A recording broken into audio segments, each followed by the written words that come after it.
Ainda sobre roteiro. Tá. Né? Porque pode ser uma dúvida também de muita gente que está começando e informação para quem está na estrada, né? Quem te admira principalmente. Não tem uma fórmula para fazer o roteiro, mas o que vem, eu queria que você pudesse dar uma sequência para a gente, né? Vem a ideia, e aí depois vem a escolha de como conduzir, ou você já vai pro front e filma, e depois é que a coisa acontece, porque é difícil. Porque a ficção está ali, por mais que as coisas se ajeitem, se modifiquem, não é na sua totalidade. O documentário ele pode começar de uma forma e, de repente, ser levada para uma outra coisa. Olha, eu já fiz documentários que eu fui primeiro pro front, depois eu montei e fiz roteiro. Nunca mais fiz isso. Eu acho que esse lugar é muito perigoso. Eu acho que assim, a base de se roteirizar um documentário, você pesquisa muito. Vai a campo antes, olha o lugar onde você vai filmar, conheça essas pessoas, pergunte para as pessoas, não chegue para uma pessoa e fale assim, eu quero que você ande daqui para ali. Não, estude essa pessoa, compartilhe com ela os seus desejos para ver se isso faz parte dela de alguma maneira, se isso faz sentido para ela que você quer. Depois que você faz isso tudo, você senta e organiza a sua vida ali. Você organiza, tipo assim, olha, como eu falo, faz uma planta baixa daquele personagem. Que é assim, Uau. que ele acorda, que tipo de xícara que ele toma, como é a geografia da casa dele, se ele vai no forró, se ele vai na igreja. Tudo isso você planifica, tá? Porque eu acho que o improviso pode acontecer no documentário e é a grande mágica do documentário. Mas para isso acontecer de uma maneira legal, você tem que estar planejada e preparada. Eu não acredito que você saia com a câmera por aí para ver o que vai acontecer e a coisa acontece. Eu realmente, assim... infelizmente, as coisas para mim não são fáceis, são sempre muito duras. Então, eu invisto muito em pesquisa, muito em roteiro, em planificar as coisas, em conhecer aquele universo.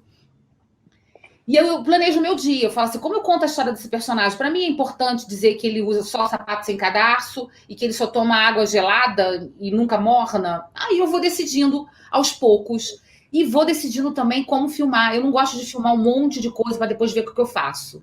Eu já filmo muito orientada, sabe? Sabendo, começa e corta. Quase como se eu estivesse usando um rolo de cinema, sabe? Porque... sendo bem enxuta, né? Sendo bem...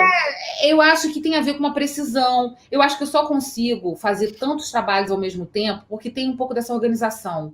Porque se eu começasse a filmar do nada, a sair por aí, eu ia ficar com um monte de obra aberta e não ia fechar nunca. Porque é isso. Quando você vai filmando, você não sabe o que você quer, não vai dar em nada. Não existe milagre, né? Existe trabalho. Então, eu acredito muito nisso. Existe mágica? Existe. Existe... É isso, algo que vem e que é a cereja do bolo, né? Que transcende tudo que você está fazendo, existe. Mas eu preciso estar preparada para isso, senão aquilo não me adianta. Eu não sei nem o que fazer com a mágica.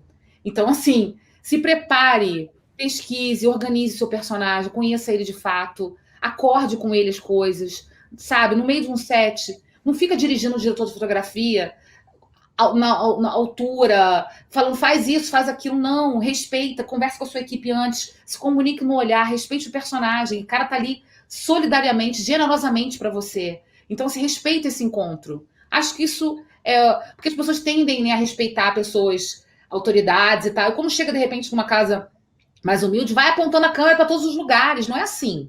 Tu tem que saber o que a pessoa quer, como ela quer ser vista também. Porque a gente tem o controle disso, de alguma forma, e é muito cruel, porque eu vou te contar uma história que eu acho que para mim é muito emblemática.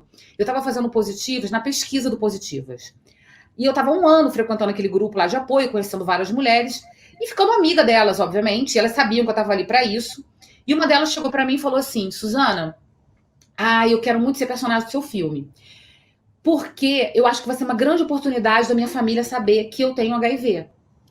Eu olhei para ela, eu falei, não, eu nunca E esse não é o lugar para você fazer isso. Você precisa contar para sua família. Você precisa preparar a sua família para isso. Quando você coloca a sua cara num filme ou num programa de televisão que seja dizendo isso, você tem toda uma sorte de preconceitos e ataques que você vai sofrer. E eu jamais seria essa pessoa. Então, você também não se render a esse sensacionalismo, a essa coisa apelativa é muito importante. Você pode ver nos meus filmes, todas as mulheres que eu protagonizo, essas mulheres sabem exatamente o que elas estão fazendo ali e por que elas estão fazendo ali.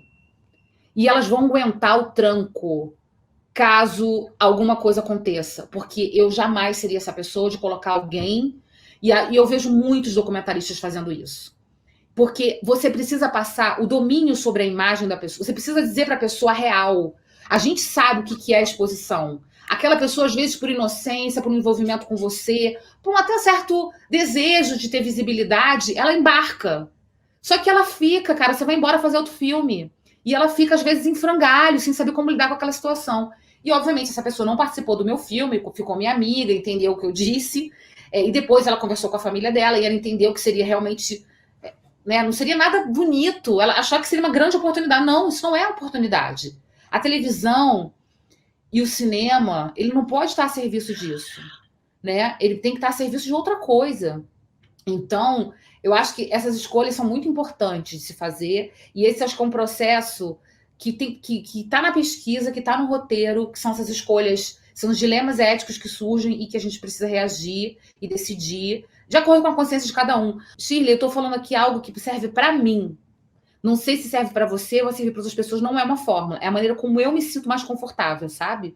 Porque ao longo da minha vida eu acumulo amizades e vínculos com essas pessoas. Eu jamais quero chegar num cinema, exibir um filme, a pessoa sair putaralhaça do cinema, querendo me matar porque eu expus ela de uma maneira escrota, sabe? Isso, para mim, não tem o menor interesse nisso. Eu não faço isso. Eu não faço sensacionalismo porque eu não faço jornalismo, né? Então, assim... Por isso que eu filmo só quem eu gosto, porque se eu fosse fazer com o Bolsonaro, eu ia escrotizar ele, então não ia dar certo. Suzana, no final dessa entrevista você vai responder. Vai casar comigo ou não? Tá, não fala nada agora.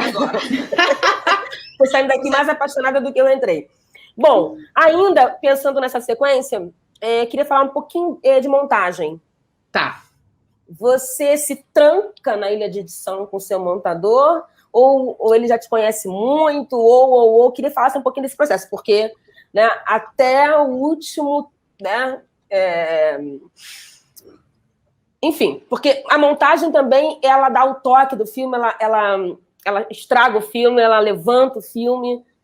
Então, eu queria que você falasse um pouquinho disso, se você participa da montagem, porque, na minha opinião, faz toda a diferença, né, quando o diretor senta a bundinha lá. Total. O que eu faço? Numa ilha de edição, eu tenho uma parede com um adesivo e eu meio rascunho o que eu quero ali. Ó. O filme vai começar assim, o processo de desenvolvimento da história é assim, o final é mais ou menos assim. Coloco super temas, personagens, colo carinha dos personagens, faz um mapa, como se fosse um mapinha aqui. E esse montador tá olhando para aquele mapa. Eu não gosto de ficar 100% do lado, porque eu acho que o montador ele é um grande colaborador artístico para o projeto. E se eu falar assim, corta aqui, vai ali, essa pessoa não contribuiu, ela só apertou os botões que eu queria que ela apertasse. Então, quando vem esse montador, ele vem trazer o olhar dele também para dentro desse filme. Eu estou muito envolvida. O Torre, por exemplo, eu fiquei 7 anos fazendo o filme. Então, quando a Célia e o Paulinho vieram fazer o filme, eu precisava de um outro olhar. Porque senão você embarca num caminho errado e fica achando bonito, né? Aí alguém tem que chegar para você e falar assim, olha só, amiga, isso aqui não vai rolar. Então... Porque ninguém é absolutamente genial a ponto de não precisar do outro. O cinema é uma arte coletiva. Então, eu tenho a Muriel foi minha assistente de direção nesse filme, então ela acompanhava diariamente o material que entrava, o que saía, fala, Su, o prólogo que você planificou aqui, a gente já tem uma proposta para te mostrar. Eu ia lá e mostrar. Então, eu ia sempre na ilha, mas eu ia ver o material já em trechos. Porque se eu fico ali escolhendo cada imagem, eu não dou para esse profissional também o valor que ele precisa no processo. Então, o montador, para mim, não é apertador de botão. É um artista que cria comigo, que ele vai, né? Eu chego lá com todos os meu material, falo assim, isso aqui que a gente vai fazer agora. E ele vai me ajudar a modelar essa escultura, que é o filme.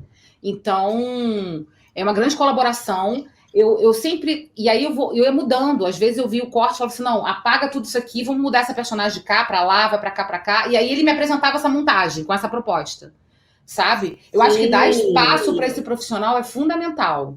Eu acho que tem diretores também que ficam muito ali e acabam assim, cara, não tem olhar de mais ninguém. E o Torre é um filme de muitos olhares.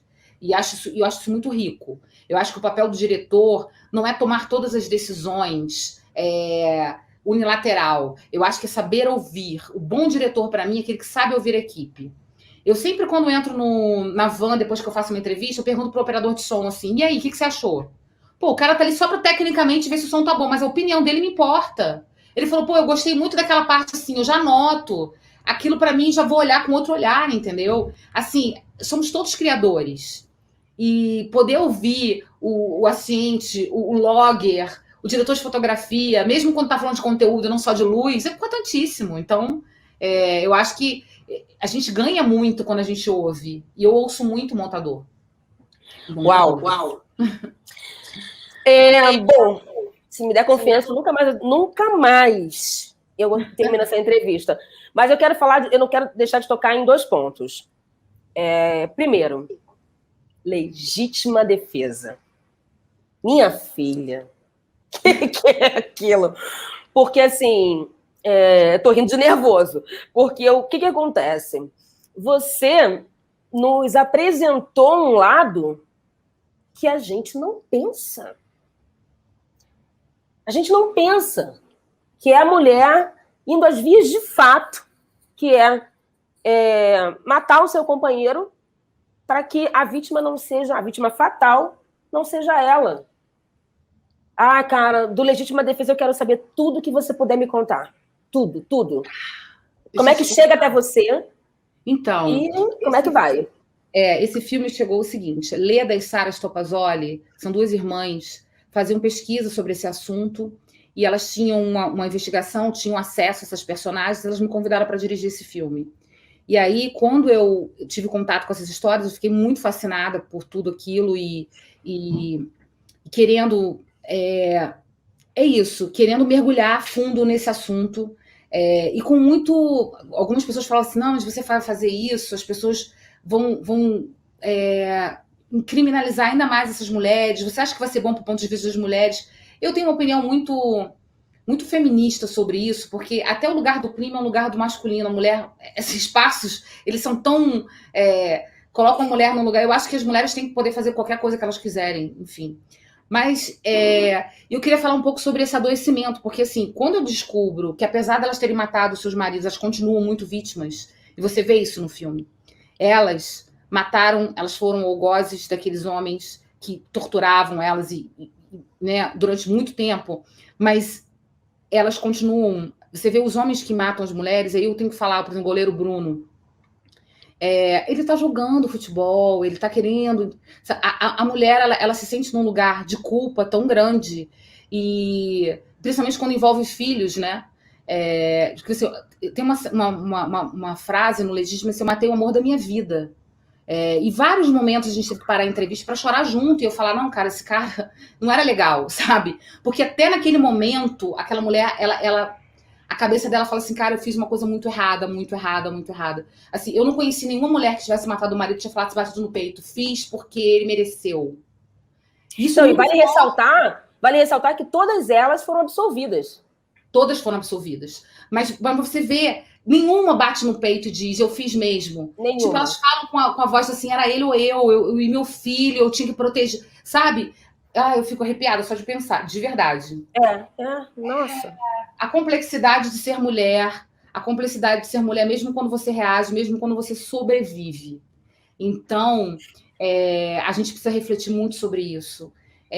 Sobre essa reação, que eu acho que ela precisa ser cada vez maior, não nesse sentido, né? Eu espero que as mulheres não precisem fazer isso, mas a gente precisa acolher essas mulheres cada vez mais. A gente precisa estar junto das mulheres que sofrem violência. Por isso, venho aqui com você, estou aqui nesse projeto seu, muito, muito honrada mesmo de estar podendo falar do lugar que a gente fala. A gente precisa cada vez mais parar, porque a gente julga a mulher que apanha. Eu fazia isso, cara. Eu não estou falando a gente. Eu também. Ana, Eu tô falando que eu falava assim, porque eu nunca tive uma história grande de violência contra mim, física, e eu falava, ah, não, já tinha saído, já tinha ido embora. Tipo assim, de que lugar que eu tô falando, cara? E aí, não é só dependência econômica, é dependência emocional, isso existe. Então eu falo assim, a mulher pobre, ela apanha e fica porque ela não tem dinheiro, ela não tem como sobreviver. Agora, a rica não perdoa. Gente, parem de julgar as pessoas, né? Existem muitas questões emocionais que envolvem a violência contra a mulher e a gente precisa cuidar disso. Então, acho que o Legítima, ele traz um extremo, né? E, ao mesmo tempo, ele deixa muitas perguntas sobre qual vai ser o futuro daquelas mulheres, como elas vão sobreviver a tudo isso, como é encarar a sociedade. Eu lembro da Daiane, né, fazendo como estagiária de direito, andando ali por Nilópolis com a sua pastinha, e ela preocupadíssima se alguém no trabalho fosse ver o filme, iam ter preconceito contra ela. É isso. Você não pode nem ser você mesma. E ela foi absolvida. E mesmo assim ela vai ser julgada pro resto da vida. Então, assim, Exatamente. são muitas questões, Shirley, muitas questões. O Legítima, ele traz para mim um aprendizado muito grande, porque você fala assim, já trabalho há anos com esse tema, conheço. Não, não é assim. Eu acho que cada dia a gente está aprendendo, e eu aprendi muito que esse lugar da dependência emocional e da dependência financeira são lugares muito legítimos, sabe? Não é você, quando depende emocionalmente, você não é necessariamente fraca, e quando depende financeiramente, você não é necessariamente interesseira, né? Tá ali por interesse. Não é isso. Não podemos reduzir as condições das mulheres hoje que sofrem violência a isso. E pensar sobre isso é o grande avanço que a gente precisa. Trazer conversas como essa que a gente está tendo aqui, para a gente trocar entre nós mulheres cada vez mais, reconhecer a toxicidade das relações que a gente se envolve, saber lidar com elas e saber sair de forma saudável delas, porque elas vão estar sempre com a gente.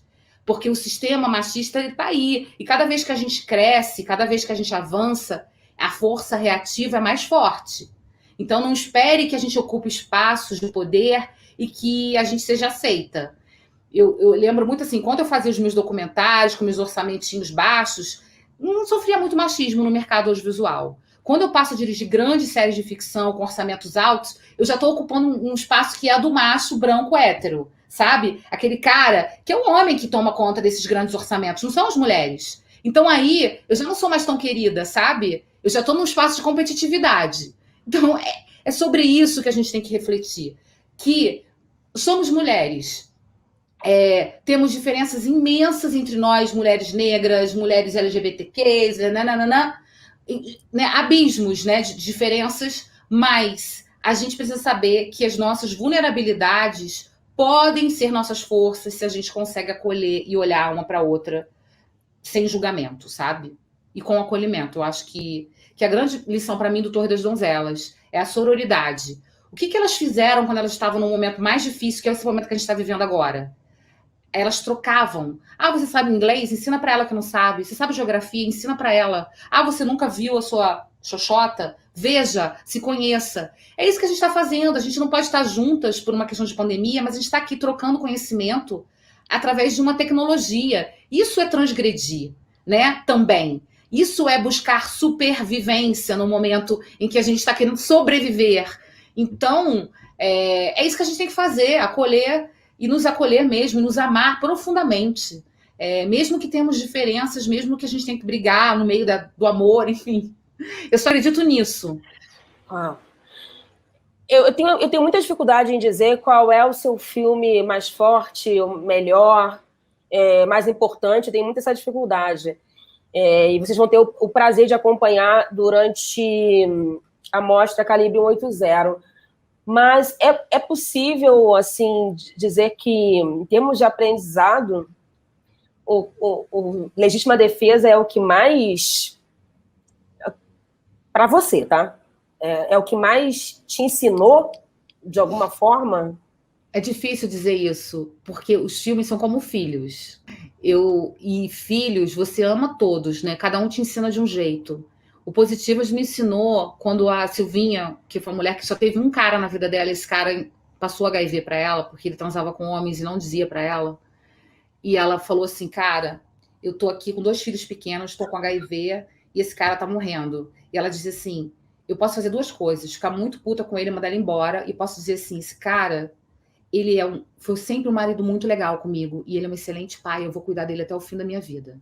Eu aprendi isso com Positivas. Cara, isso é um aprendizado, Shirley, imenso. Onde você passa por cima do problema e olha a pessoa, você consegue, ela cuidou desse homem até o fim da vida dele.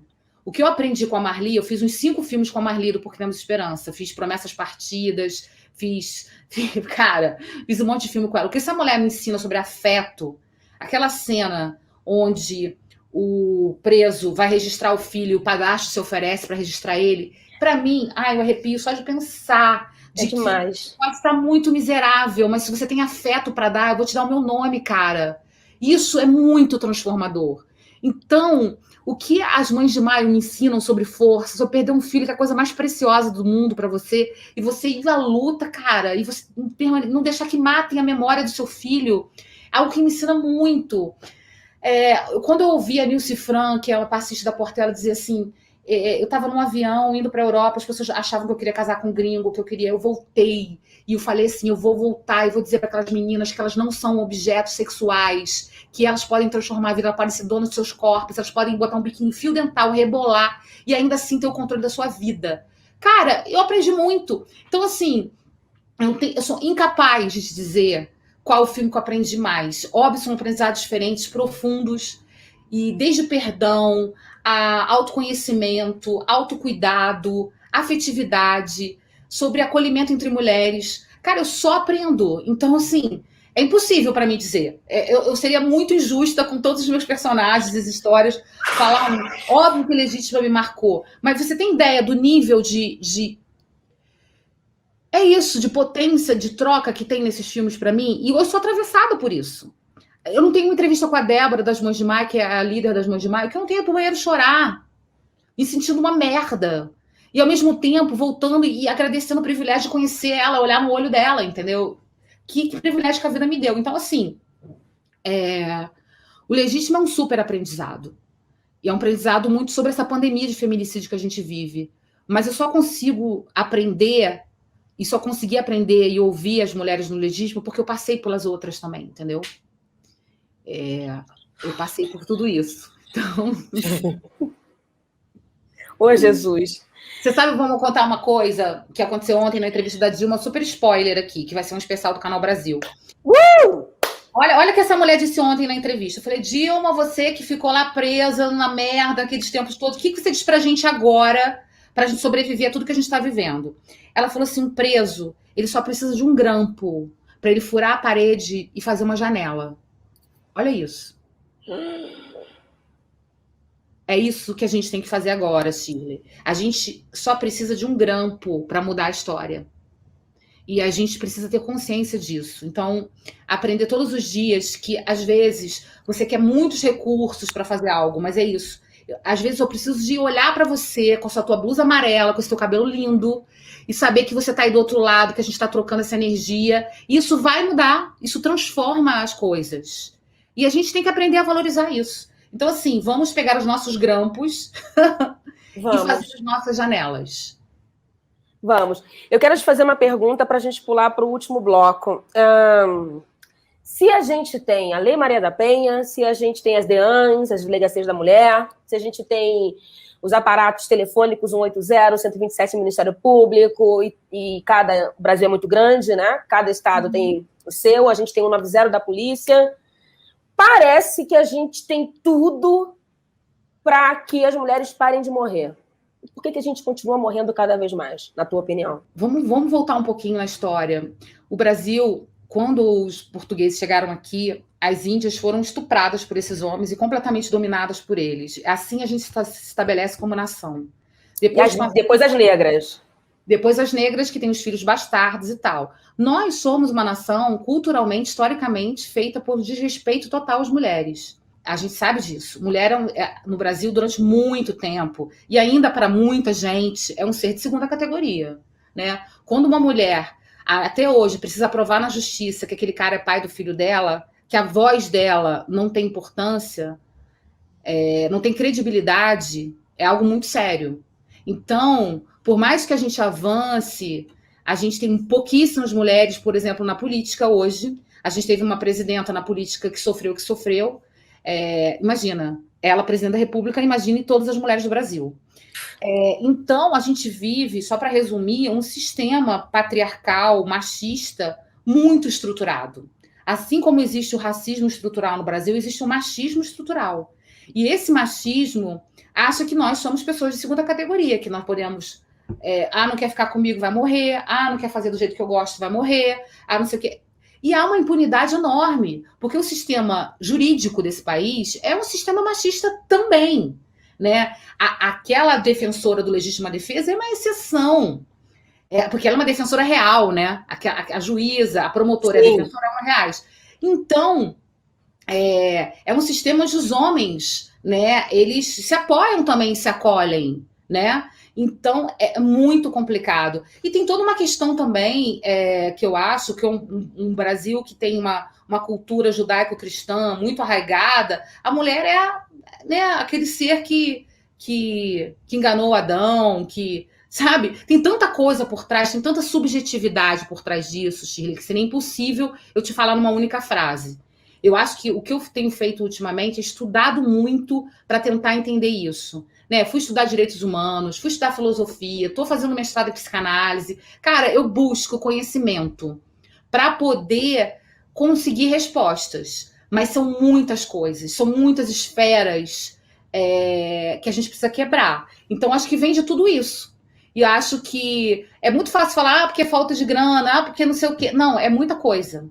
E a cada vez que uma mulher é morta e esse homem não é devidamente punido por isso, você alimenta uma indústria de impunidade, um sentimento de impunidade que é possível fazer isso, né? E a mulher, por exemplo, se ela tem alguma responsabilidade, se ela estava com um short, ou se ela estava saindo com outro cara e o marido vai lá e mata, aquele homem, aquele primeiro policial o cara já tá cúmplice do cara, o cara tá entendendo o cara, tipo assim, coitado, ele tinha razão. Então, assim, é muita coisa, cara. Eu acho que a gente precisa de muitos anos e muitas mulheres no jurídico, na política, para mudar estruturalmente tudo isso. Infelizmente, não é um bom fim de resposta, mas, assim, não posso ignorar que, infelizmente, esse Brasil ele foi criado nessas bases, sabe? Numa base em que realmente a gente Cara, eu lembro que eu comecei a estudar sobre como a mulher negra era vista, né? Nos últimos 50 anos na televisão e no cinema. E a mulher negra, eu acho que eu te falei isso até na nossa preparação lá, era sempre vista como perdedora. Ou ela perdeu o marido, ou ela perdeu o filho. É assim que a dramaturgia e jornalismo documenta a mulher negra. Como desnaturalizar isso? Como eu chegar para uma menina de 5 anos e ela ter orgulho disso? Ter orgulho do cabelo dela, do corpo dela, de onde ela veio, de entender que, às vezes, o lugar periférico é um lugar de identidade, não é um lugar só de precariedade. Enfim, são tantas coisas, são tantos abismos a se fazer, e a gente precisa quebrar isso. Eu acho que o audiovisual, eu acho que ter você dirigindo, ter eu aqui com essas minhas inquietudes, querendo também mudar um pouco o status quo das coisas, tem a ver com entender os signos que a gente passa quando a gente filma, como a gente filma, por que a gente filma, que história que a gente quer contar. Eu acho que essas escolhas, e infelizmente o cinema não tem esse poder todo, mas eu acho que a gente consegue plantar sementes, assim, dentro das pessoas, sabe?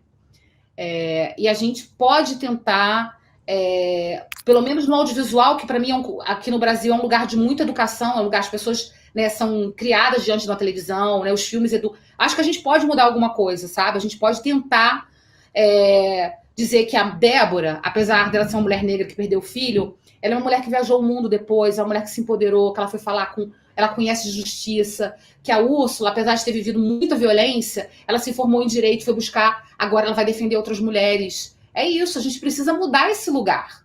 E aí uma mulher que está assistindo aquilo que está sofrendo violência, ela pode dar esse input.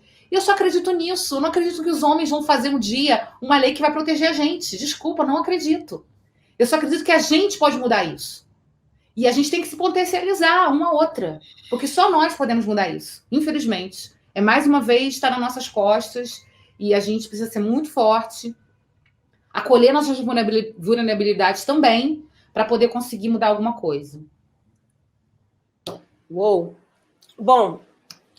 Vamos falar do que está acontecendo agora. Deve estar acontecendo milhões de coisas, mas eu quero falar daquilo que está acontecendo e que eu estou envolvida. Porque fez parte da minha macumba mental. Eu já estava nesse processo do Calibre, comecei, já te conhecia, aí fui me aprofundar na sua obra.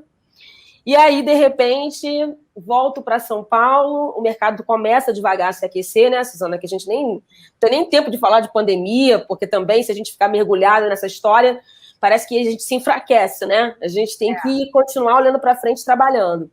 E aí, de repente, surgiu um teste para um projeto, eu passo nesse teste e a diretora é você. Oh, meu Deus! Oh, Glória! Oh, Glória! É para poder ficar de pé, igreja! Amém! Olha, a gente não pode falar muita coisa, vou logo te dizer. Não, fala o que você puder. Eu e Shirley estamos num projeto incrível sobre feminicídio, que vai ao ar num streaming desses da vida, que a gente não pode dizer, mas é um projeto muito forte, que eu acho que vai trazer grande reflexão sobre o tema, sobre tudo isso que ela faz, essa trajetória dela que é incrível. E eu estou muito feliz de poder trocar com você.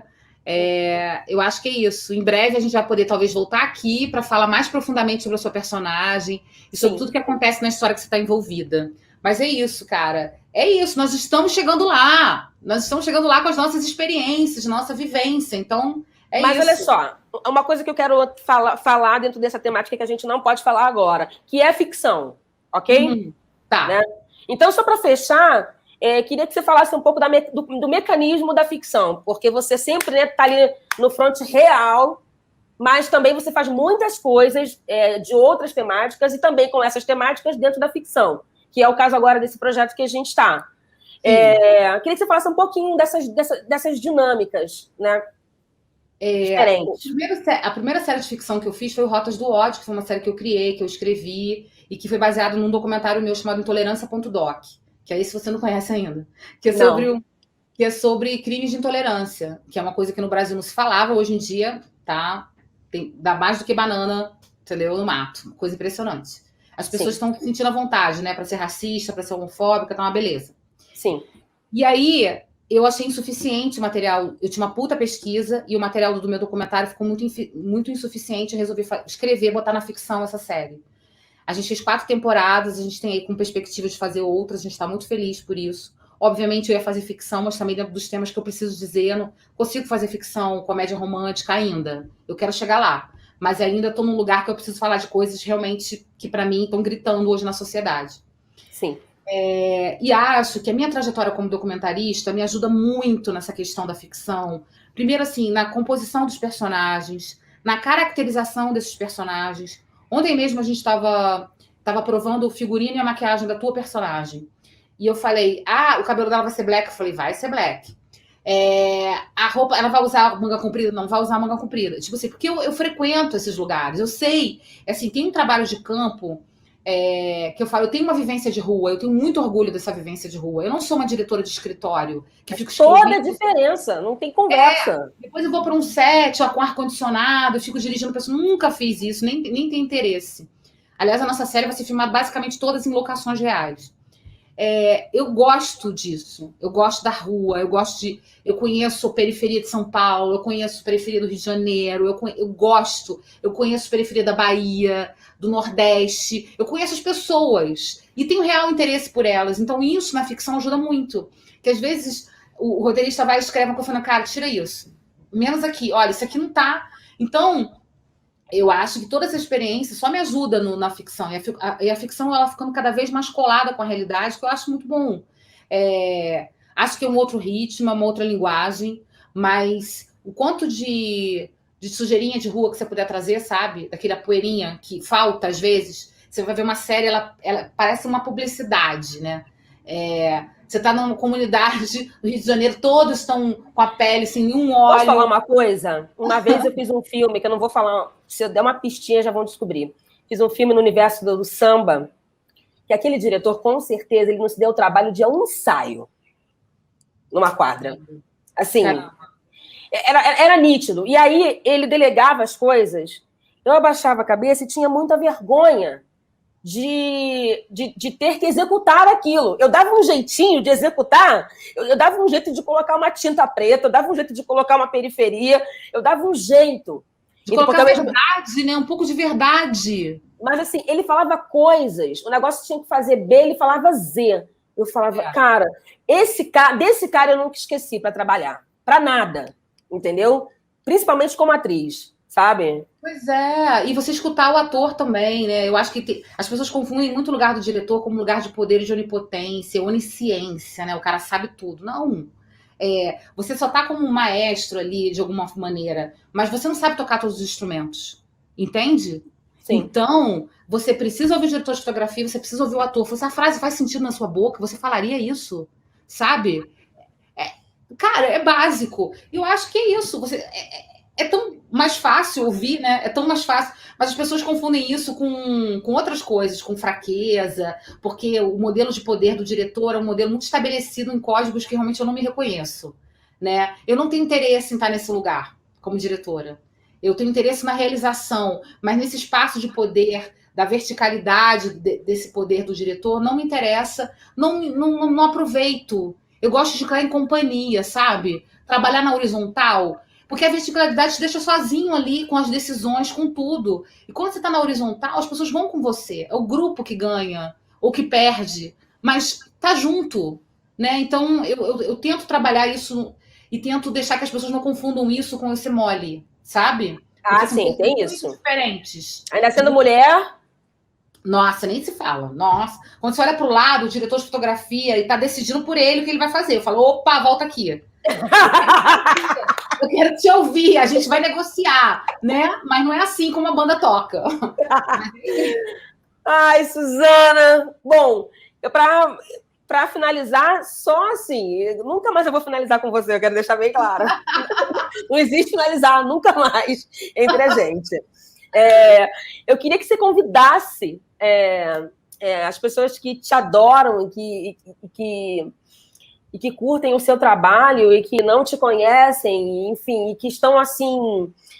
porque o que eu imagino é que não dá mais para a gente não se envolver como sociedade em temáticas tão importantes que definem os caminhos da nossa evolução como ser humano, que definem o mínimo de dignidade que a gente vai ter daqui para frente. Então, eu queria que você convidasse as pessoas a conhecerem o seu trabalho dentro da mostra Calibre 180.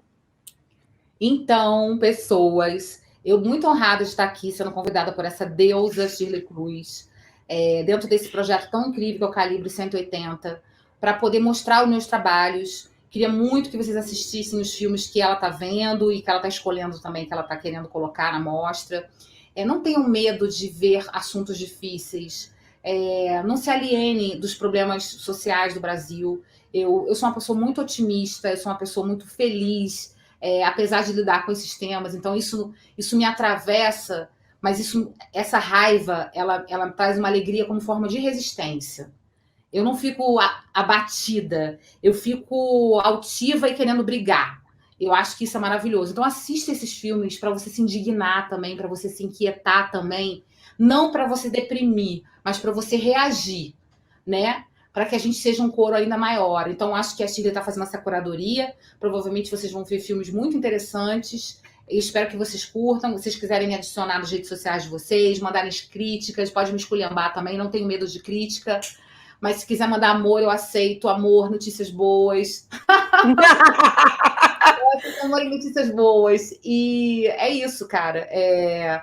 Falar de problema não é se deixar vencer por eles. É você se reconhecer que você tem força para olhar e atravessá-los como um obstáculo e seguir adiante. Eu sigo adiante com os meus desafios aí. E é isso, eu encontro você no caminho, cara. Quer coisa melhor do que isso? Não tem. Ai, Suzana, muito obrigada. Obrigada com vocês, Suzana Lira, que para mim hoje é uma das maiores cineastas, diretoras, roteiristas, dentro e fora do assunto dignidade, direito à vida, violência doméstica e tudo mais que ela tem direito e pode, faz e fala com muita maravilhosidade, de forma muito direta, né? Que eu acho que é uma coisa que salta no seu trabalho é que sentou para te assistir, entende, compreende, absorve. Então, eu quero agradecer demais a sua generosidade de estar aqui com a gente. Para mim é uma honra muito grande e eu espero te encontrar muito nessa caminhada artística, pessoal, enfim. Eu espero te tocar logo, porque, cara, é muito ruim essa coisa de... Nossa. Um abraço, assim, bem forte, tá? Vai ser lindo. Obrigada, Suzana. Um beijo enorme. Obrigada a todo mundo, viu? Prazer. Esse foi o Carta Preta, edição especial Calibre 180. Beijo grande. Beijo.